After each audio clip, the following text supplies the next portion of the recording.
साथियों नमस्कार, मैं हूं अनिल कुमार श्रीवास्तव और आपके समक्ष उपस्थित हूं पेट की परीक्षाओं से संबंधित प्रश्नों को लेकर के।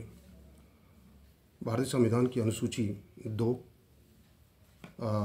संवैधानिक अधिकारियों के वेतन और भत्तों से संबंधित है। इसमें president, vice president, speaker, deputy speaker और राज्यसभा के सभापति, पूर्व सभापति तथा CAG और सुप्रीम कोर्ट के न्यायाधीशों के बारे में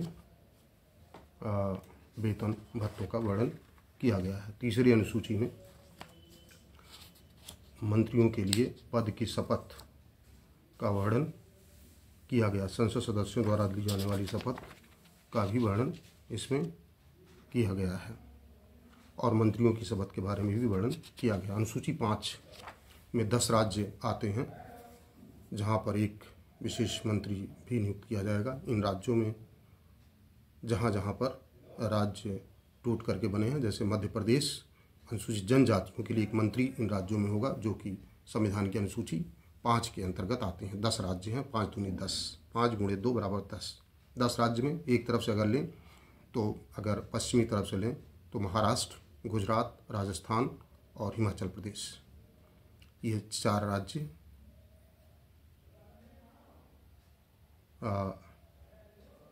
एक तरफ है। और इसके बाद फिर 6 राज्य जिसमें महाराष्ट्र और छत्तीसगढ़, जिसमें छत्तीसगढ़ और मध्य प्रदेश और तेलंगाना और आंध्र प्रदेश और उड़ीसा और झारखंड शामिल है।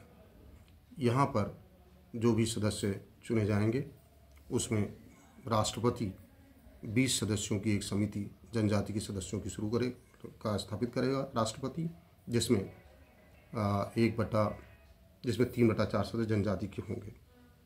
और इसी तरह जो 6वां संविधान है, 6वीं अनुसूची है, उसके अंतर्गत शेड्यूल्ड एरिया की व्यवस्था की गई है।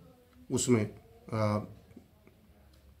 4 राज्य आते हैं जिसके अंतर्गत आसाम, मेघालय, त्रिपुरा और मिजोरम शामिल है। यहाँ पर राज्यपाल 30 सदस्यों की एक कमेटी नियुक्त करेगा जो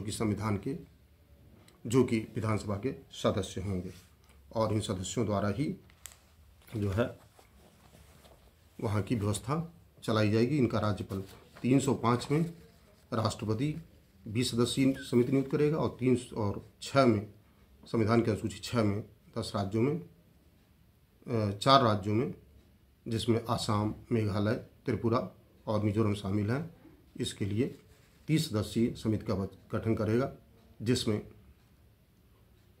विधानसभा के सदस्य होंगे। आइए अब देखते हैं कि 352 के अंतर्गत अगर इमरजेंसी डिक्लेयर कर दी गई है तो उसका क्या प्रभाव होगा। 44वें संविधान संशोधन द्वारा व्यवस्था की गई है कि जो इमरजेंसी डिक्लेयर की जाएगी वो 44वें संविधान संशोधन के बाद अब पहली बार केवल 1 महीने के लिए ही डिक्लेयर की जा सकेगी और जब उसको पार्लियामेंट अप्रूव कर देगा तो वो 6 महीने के लिए रहेगी जब तक कि उसको वापस नहीं लिया जाता है। और ये संविधान के विशेष बहुमत से ये पार्लियामेंट के विशेष बहुमत से पारित किया जाएगा। इसका प्रभाव क्या पड़ेगा? 352 की इमरजेंसी में 353A के अंतर्गत जब प्रोक्लेमेशन ऑफ इमरजेंसी या इमरजेंसी की घोषणा जारी रहेगी तो पूरी एग्जीक्यूटिव पावर 353A में केंद्र सरकार के पास रहेगी और 353B में 352 के प्रवृत्त रहते हुए स्टेट लिस्ट पर कानून बनाने की शक्ति केंद्र सरकार के पास होगी। और जो 354 के अंतर्गत अगर 352 इमरजेंसी लागू कर दी गई है, जो डिस्ट्रीब्यूशन ऑफ रेवेन्यू जो स्टेट्स को दिया जाना है वो केंद्र सरकार की इच्छा पर निर्भर करेगा। और जो प्रोक्लेमेशन ऑफ इमरजेंसी है, प्रेसिडेंट उसको 1 साल के लिए बढ़ा सकेगा, लुक्स 6 months, अब उसको 6 महीने करके बढ़ाएगा। अब इसके अंतर्गत 358 के अंतर्गत आर्टिकल 19 अपने आप निलंबित हो जाएगा और 359 के अंतर्गत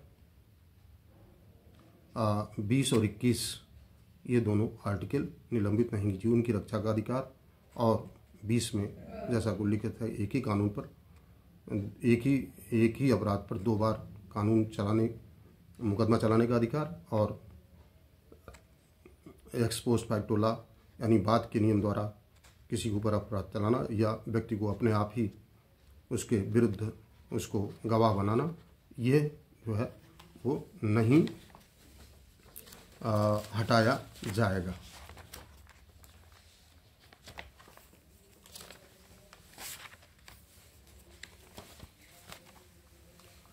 आइए देखते हैं कि 324 में व्यवस्था की गई है कि राज्य का एक निर्वाचन आयुक्त होगा और उसके हटाने के लिए जो व्यवस्था है वो सुप्रीम कोर्ट के जज की तरह विशेष बहुमत से, पार्लियामेंट के विशेष बहुमत से ही हटाया जा सकेगा और इसको प्रूव्ड मिसबिहेवियर और इनकैपेसिटी के आधार पर हटाया जा सकेगा।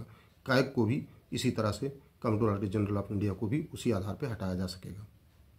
आइए देखते हैं 325 में ये व्यवस्था की गई है कि जो भी सूची बनाई जाएगी इलेक्शन के लिए उसमें कोई भी रिलीजन, रेस, कास्ट और सेक्स यानी धर्म, जाति और सेक्स के आधार पर उसमें कोई विभेद नहीं किया जाएगा।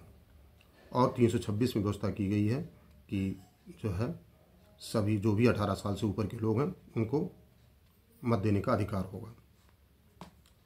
और 327 में ये व्यवस्था की गई है कि जो पार्लियामेंट जो भी इससे संबंधित कानून है वो उसे बनाएगा। और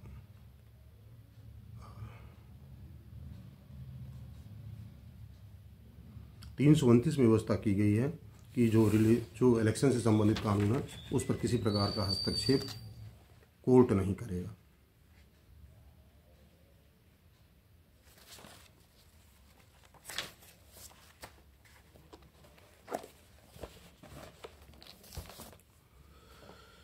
अब आइए देखते हैं 371 में व्यवस्था महाराष्ट्र और गुजरात राज्य के बारे में की गई है। 371 ए में नागालैंड राज्य के बारे में व्यवस्था की गई है। 371 ए में नागालैंड राज्य के बारे में व्यवस्था की गई। ये विशेष व्यवस्थाएं हैं जो कुछ राज्यों के बारे में अलग से की गई हैं। 371 बी ये आसाम राज्य के लिए विशेष व्यवस्था की गई है। 371 सी में मणिपुर राज्य के लिए अलग व्यवस्था की गई है। 371 सी में मणिपुर राज्य के लिए अलग व्यवस्था की गई है। 371 बी में आसाम राज्य के लिए अलग व्यवस्था की गई है। 371 डी में आंध्र प्रदेश के लिए, आंध्र प्रदेश और तेलंगाना के लिए अलग व्यवस्था की गई है।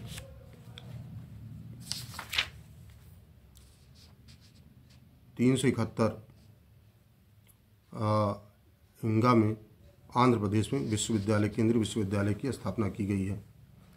और 371 ई में आंध्र प्रदेश में यूनिवर्सिटी, विशेष यूनिवर्सिटी स्थापित करने की व्यवस्था की। 371 एफ में सिक्किम के बारे में विशेष व्यवस्था की गई है। 371 जी में मिजोरम के बारे में स्पेशल व्यवस्था की गई है। और 371 एच में अरुणाचल प्रदेश के बारे में विशेष व्यवस्था की गई है। 371 आई में गोवा के बारे में विशेष व्यवस्था की गई है। 371 जे में कर्नाटक राज्य के बारे में विशेष व्यवस्था की गई है।